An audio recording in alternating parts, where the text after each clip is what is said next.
bueno, siguiendo con este conocer a Dios, a mí me parece muy, muy importante y creo que está de más decirlo, pero quisiera conversar un poco más acerca de la Trinidad. ¿Por qué esta doctrina es tan importante y más para el nuevo creyente? Wow. Tú me dijiste que íbamos a tener una charla muy, muy fácil y ahora me estás preguntando sobre la Trinidad. Sí, es una doctrina, no se puede exagerar la importancia de la Trinidad en el cristianismo, porque es una de las doctrinas que separa al cristianismo de todas las demás religiones. Es una doctrina bíblica y muy importante para la vida cristiana. Es una doctrina muy práctica, pero en vez de hablar hoy día al nivel de los eruditos, sería mejor hablar al nivel de los nuevos creyentes para explicar algunas cosas acerca de la Trinidad. Ahora, anticipando tu pregunta, yo he traído algunas notas y lo primero que necesitamos ver es que hay misterios en las Escrituras que no vamos a resolver en esta vida. Necesitamos simplemente afirmar la verdad que Dios nos ha revelado. Y con respecto a la Trinidad, hay misterio, de verdad. Pero también hay misterio con respecto a la omnisciencia de Dios o la omnipresencia de Dios. Pero en la Trinidad, lo que tenemos que hacer, especialmente para el nuevo creyente, es simplemente afirmar la verdad que Dios nos ha dado. Dios es uno.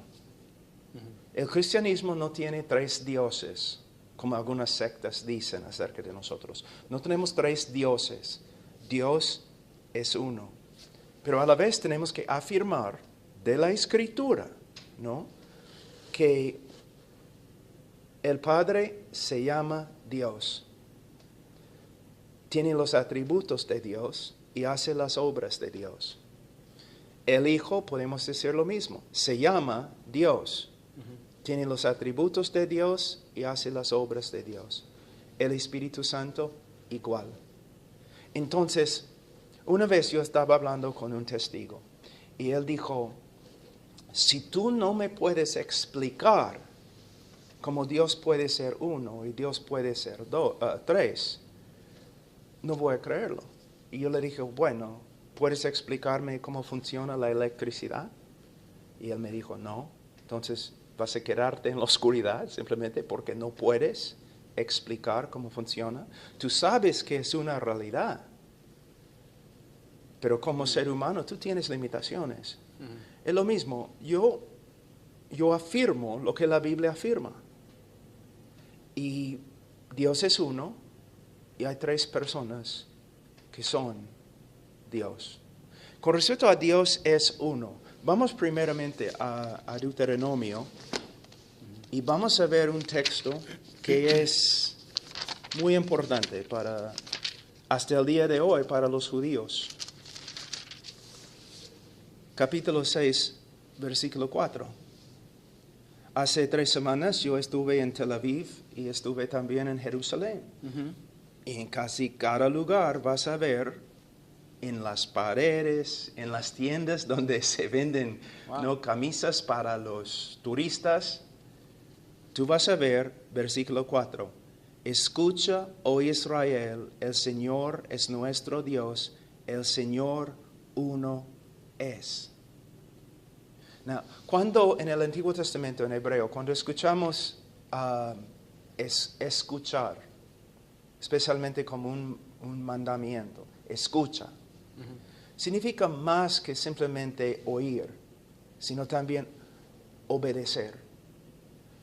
Que esta verdad debemos oír y debemos aplicar a nuestra vida.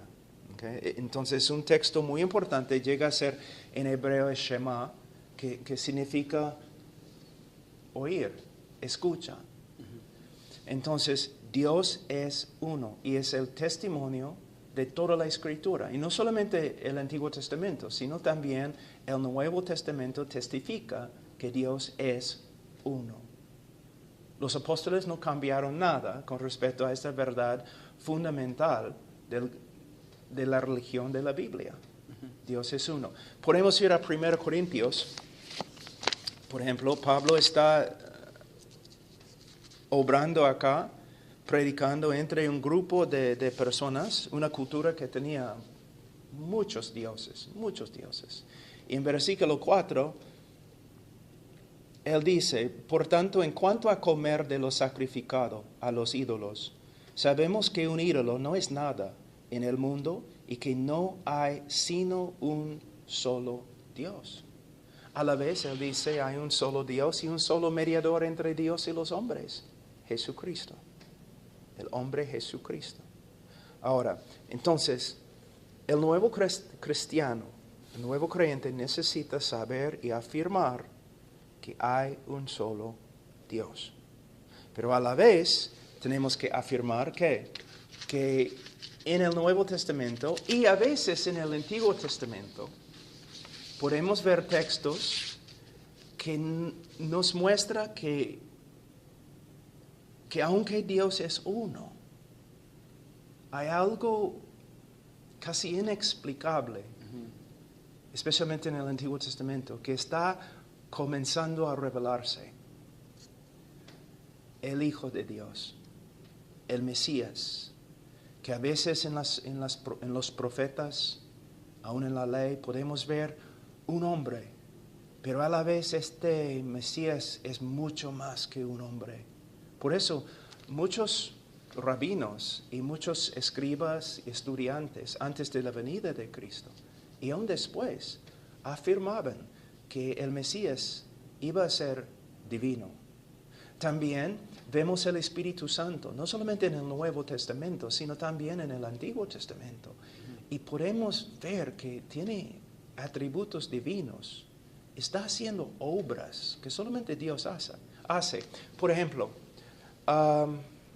el verbo para crear en hebreo solamente se usa con respecto a Dios, pero podemos ver en Génesis 1, Dios está creando en el principio, pero el Espíritu Santo está involucrado. Llegamos a Colosenses capítulo 1 y entendemos que por medio del Hijo todo fue creado. Entonces, la idea de que hay tres personas que son igualitas divinas, igualmente divinas, no es solamente una doctrina nuevo testamentaria, sino también se encuentra en la ley, la literatura de sabiduría y también en los profetas. Es muy importante. Ahora, vamos a ver, voy a cambiar página aquí, la hoja. Vamos a ver algunas cosas acerca de la Trinidad. Y para hacerlo, primeramente vamos a Mateo 28. Y vamos a ver algo que es, por lo menos, muy interesante.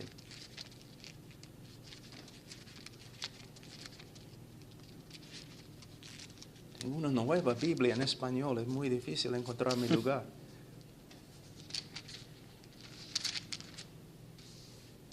En la Gran Comisión, dice en versículo 18, y acercándose Jesús les habló diciendo, toda autoridad me ha sido dada en el cielo y en la tierra. Ahora,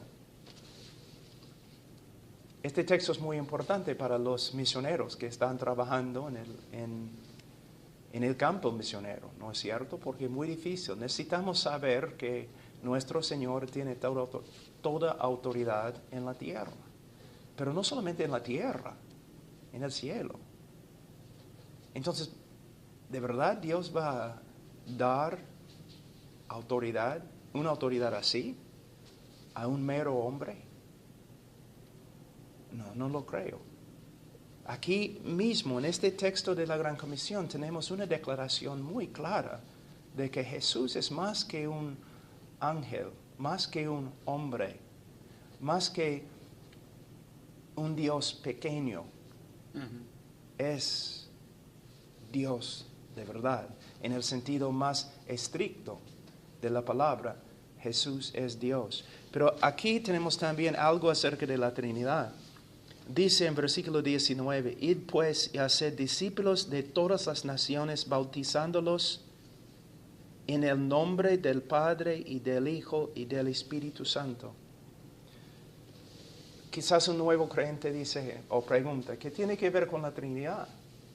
Bueno, no solamente es el hecho que se mencionen acá el Padre, el Hijo y el Espíritu Santo, sino dice en el nombre del Padre, del Hijo y del Espíritu Santo. Debe decir lo siguiente, en los nombres del Padre, del Hijo y del Espíritu Santo. Pero dice en el nombre singular de 3 personas, plural. Entonces aquí podemos ver no solamente que Dios es uno, un solo nombre, pero a la vez 3 personas. Y el hecho que tenemos Padre, Hijo y Espíritu Santo juntos así, ¿cómo vamos a poner Jesús o el Espíritu Santo en el mismo nivel del Padre si no son iguales al Padre? ¿Me entiendes? Ujú. Entonces, en este texto, es un texto acerca de la Gran Comisión, podemos ver algo de la Trinidad. Y cuando un cristiano se bautiza, no solamente es una proclamación pública acerca de su identificación con el cristianismo, con Jesús, pero se bautiza en el nombre del Padre, del Hijo, del Espíritu Santo.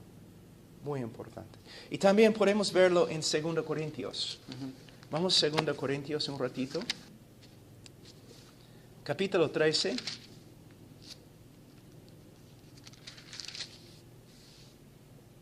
Versículo 14. ¿Qué estoy haciendo? Antes de leer el texto, estoy leyendo de textos que al principio una persona va a decir, ¿qué tiene que ver con la Trinidad? Son textos que tienen que ver con otra cosa. Lo que estoy mostrando es que aún en las referencias o en textos a través de todas las Escrituras podemos ver referencias a la Trinidad. Y son inexplicables. De una forma, los textos serían blasfemos. ¿Blasfemos? Sí. Si Jesús no es igual a Dios, si el Espíritu Santo no es igual al Padre y al Hijo. En versículo 14, la gracia del Señor Jesucristo, el amor de Dios y la comunión del Espíritu Santo sean con todos vosotros. El hecho que se mencionen juntos, el hecho que Jesús, y en griego es muy importante, el orden, el hecho que Jesús se menciona antes del Padre. ¿Cómo va a escribir esto Pablo si Jesús no fuera igual al Padre? ¿Y cómo va a poner las 3 personas juntas si el Padre, el Hijo y el Espíritu Santo no son iguales y no son Dios? ¿Me entiendes?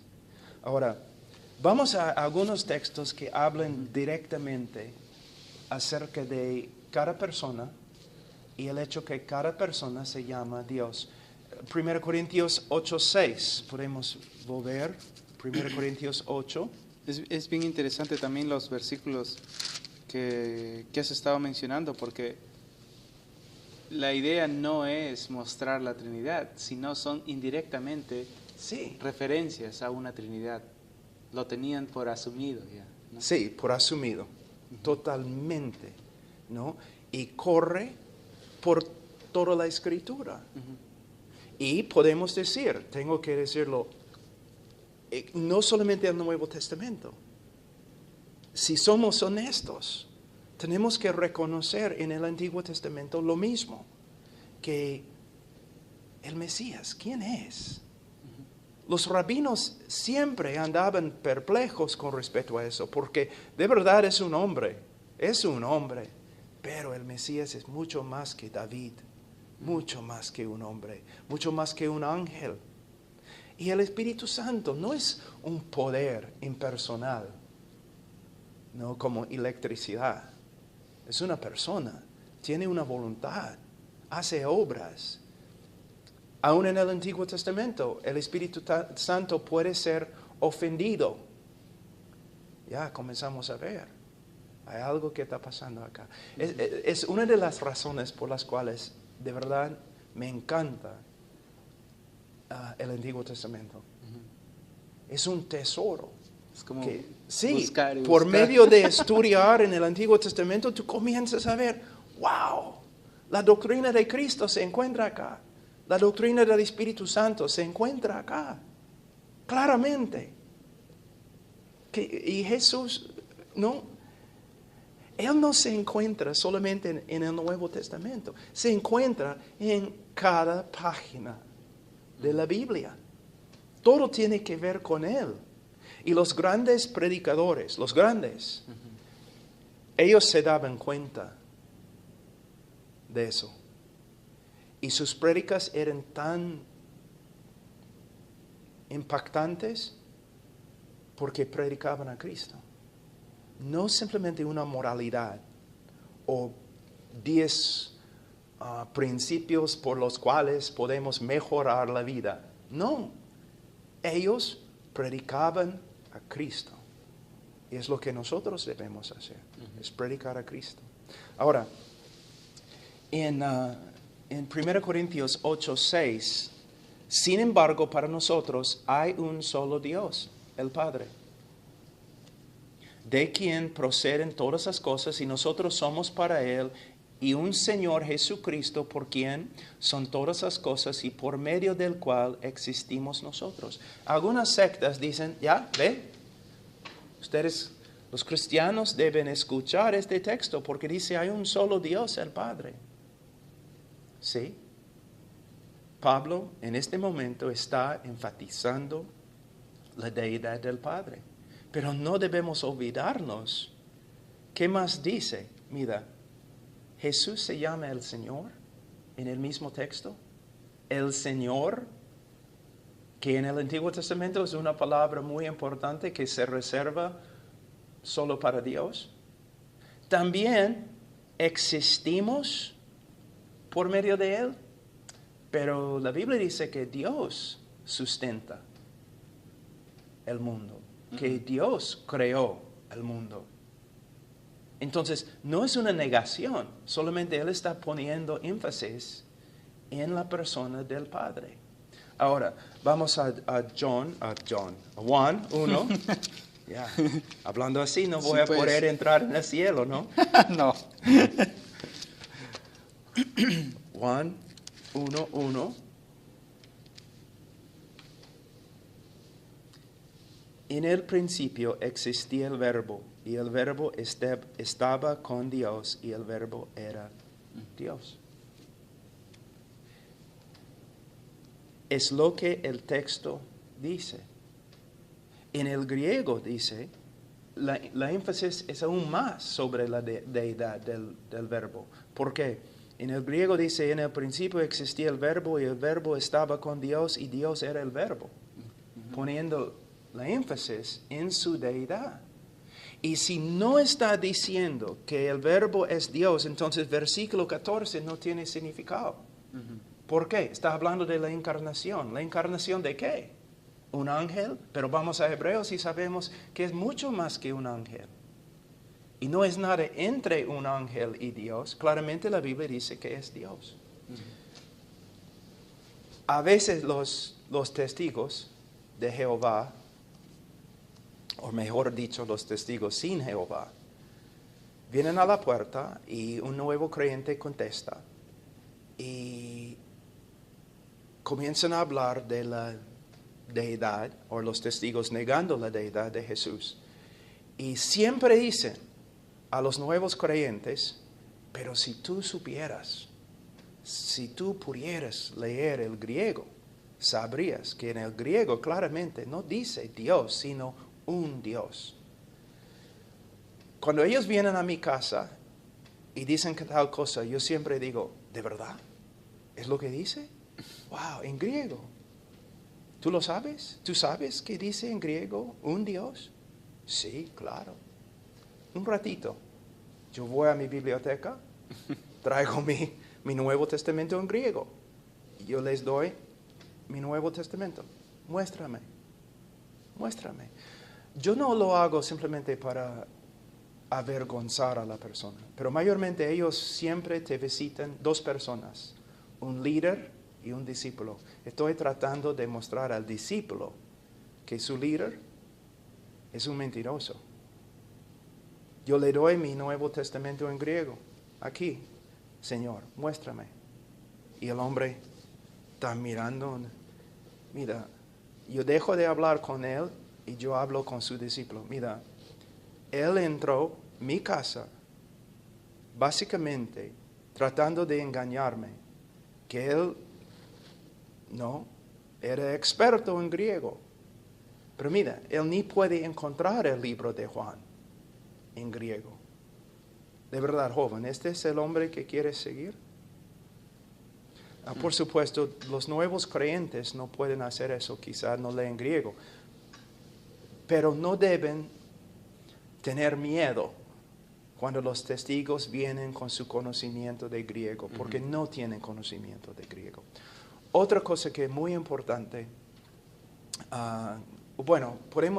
si podemos, vamos a volver a este asunto de los testigos, porque yo voy a explicar cómo yo testifico a los testigos después. Pero la Biblia claramente aquí en Juan 1:1 dice que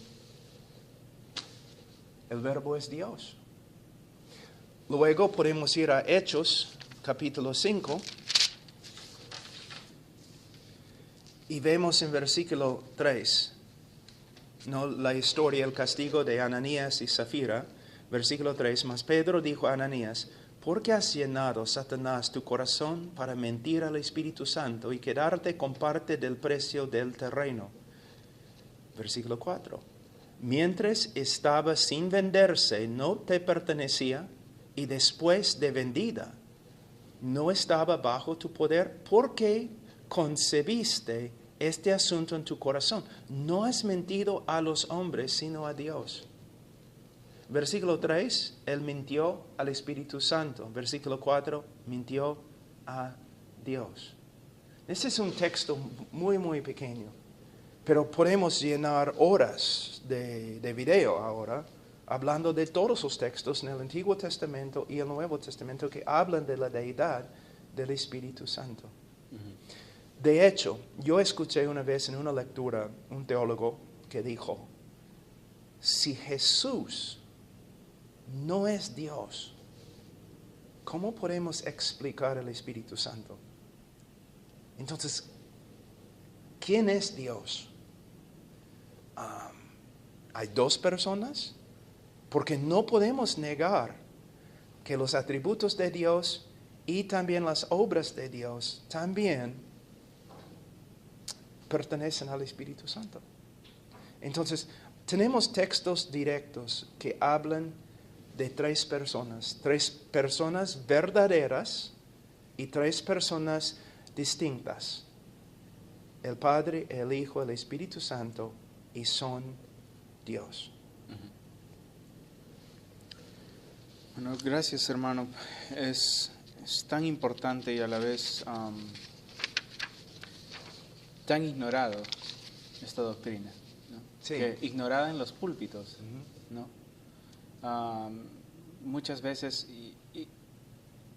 quisiera decir que da vergüenza a veces visitar una iglesia y el pastor, en vez de mostrar la doctrina o pegarse a las escrituras, damos ejemplos de lo que podría ser la Trinidad, ¿no?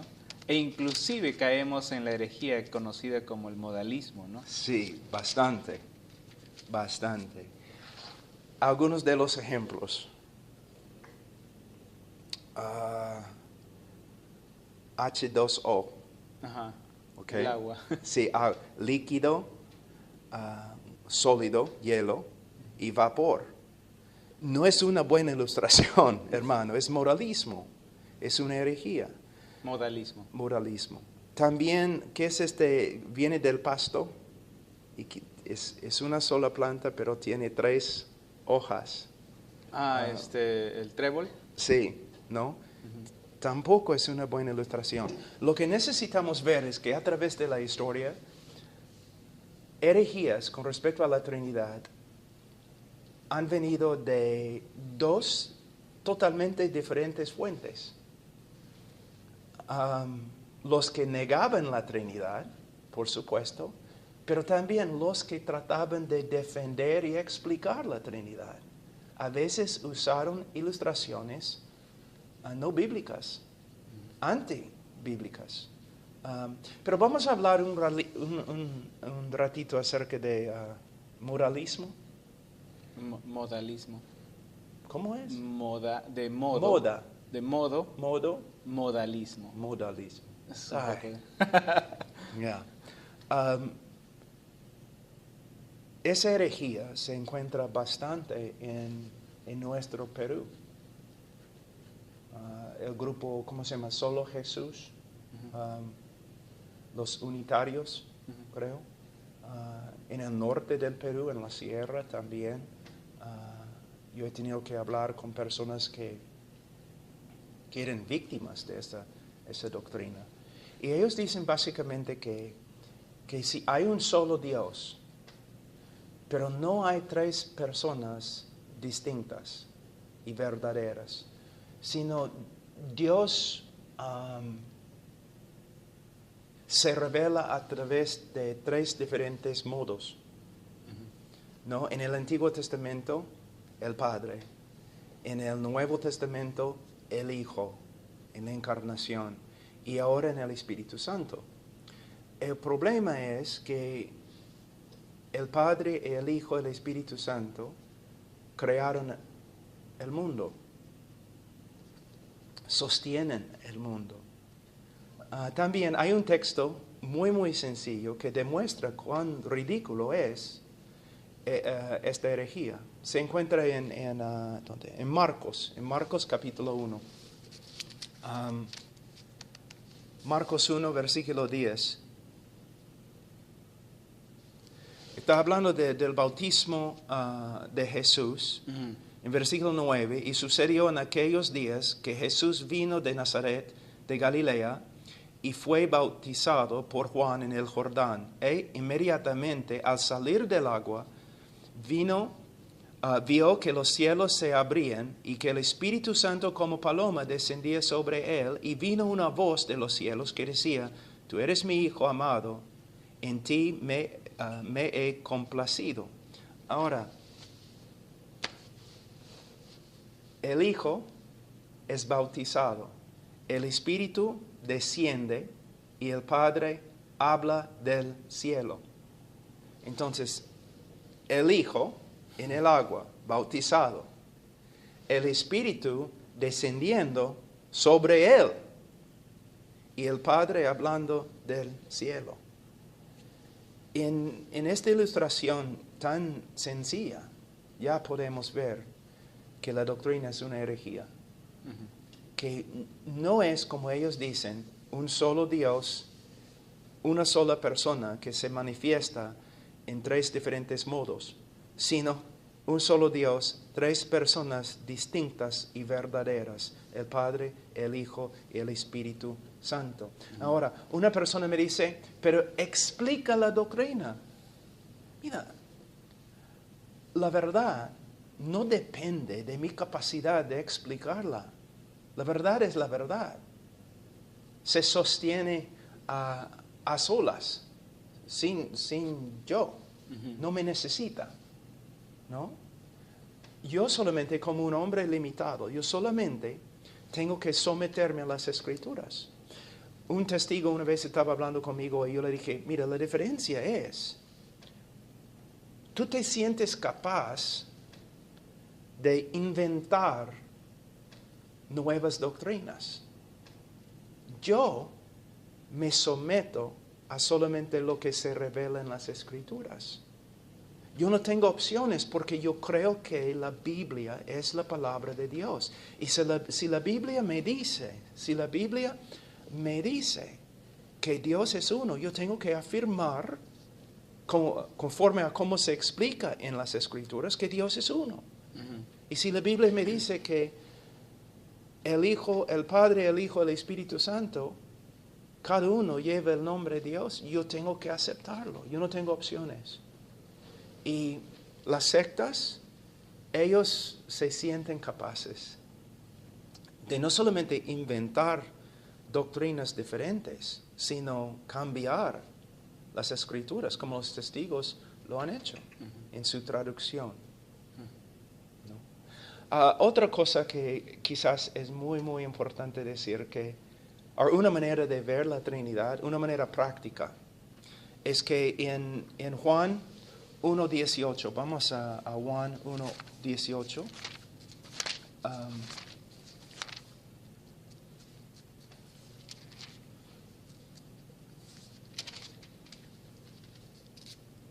Nadie ha visto jamás a Dios.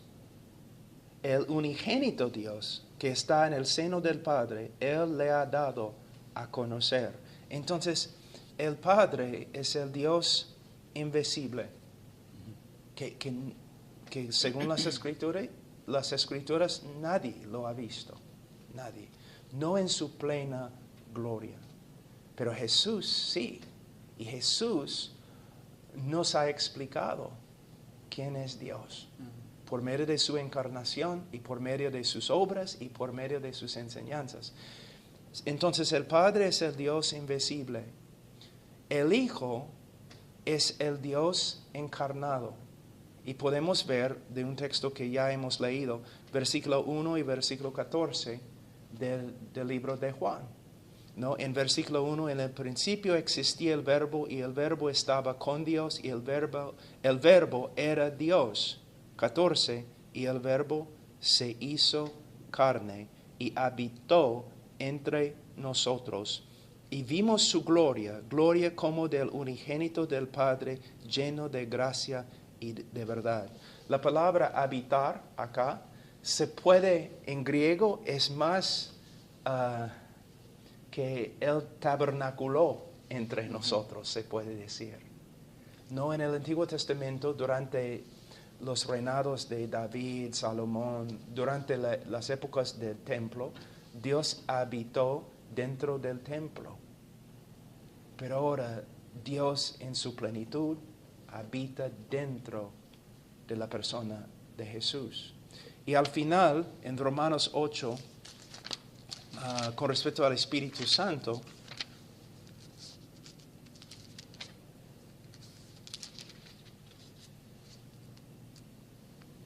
dice, sin embargo, vosotros no estáis en la carne, sino en el Espíritu, si en verdad el Espíritu de Dios habita en vosotros. Pero si alguno no tiene el Espíritu de Cristo, el tal no es de Él. Aquí podemos ver que el Espíritu Santo es Dios habitando en nosotros. Entonces, el Padre en el cielo, que nadie lo ha visto en la plenitud de su gloria, el Hijo que nos ha revelado el Padre, al Padre, y también el Espíritu Santo que ahora habita, mora dentro del creyente. Y también en el texto que yo leí hay algo muy interesante.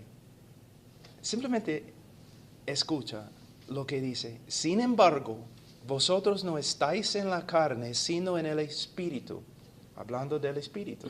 ¿Okay? Si en verdad el Espíritu de Dios habita en vosotros, pero si alguno no tiene el Espíritu de Cristo, el tal no es de Él. En un texto que no tiene como su propósito principal enseñar la Trinidad, enseña la Trinidad. Entonces es una doctrina en la cual podemos confiar, es una doctrina que tenemos que creer si de verdad somos cristianos. Uno que niega la Trinidad no es cristiano, no es. Como un pequeño paréntesis, estábamos estudiando las escrituras y esta idea de que a Dios, este Dios invisible, Cristo lo ha dado a conocer. Por un tiempo en mí era como que, bueno, no lo podemos ver porque nosotros estamos en una esfera, en un reino material, ¿no? Pero al estudiarlo, realmente tiene mucho sentido lo que la palabra dice, es invisible, porque nosotros, seres finitos, no podemos captar, no podemos visualizar con nuestros ojos, con la visión, vamos a decir así, a este Dios en su plenitud. Sí. Es un Dios eterno, es un Dios infinito. Y a la vez, el hecho que es el Dios invisible no es el resultado de nuestras limitaciones humanas, sino Él es espíritu. Él es espíritu. Otra cosa, la énfasis que se pone a veces en el Antiguo Testamento y acá en el Nuevo Testamento, que Dios es invisible, es una prohibición contra la idolatría. Cada vez que nosotros creamos una imagen, estamos distorsionando quién es Dios. ¿No? Aún los dibujos acerca de la persona de Jesús. Yo recuerdo una historia en India. Un misionero estaba repartiendo folletos y una jovencita que recién se había convertido pasó por ahí y él le dio un folleto. Y ella regresó después de 5 minutos llorando. Y el misionero dijo, ¿por qué estás llorando? ¿Qué pasa? Y ella le miró el folleto y el folleto tenía un dibujo de supuestamente la cara de Jesús. Y él dijo, la chica dijo, la hermana, oh hermano, yo pensaba que él era mucho más glorioso que lo que se ve acá.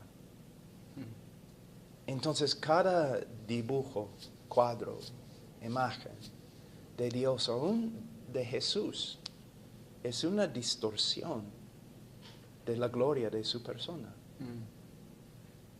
Y tengo que decirles, muchas de las imágenes de Jesús en cuadros, los icons, ¿cómo se dice? Iconos, estatuas. Wow,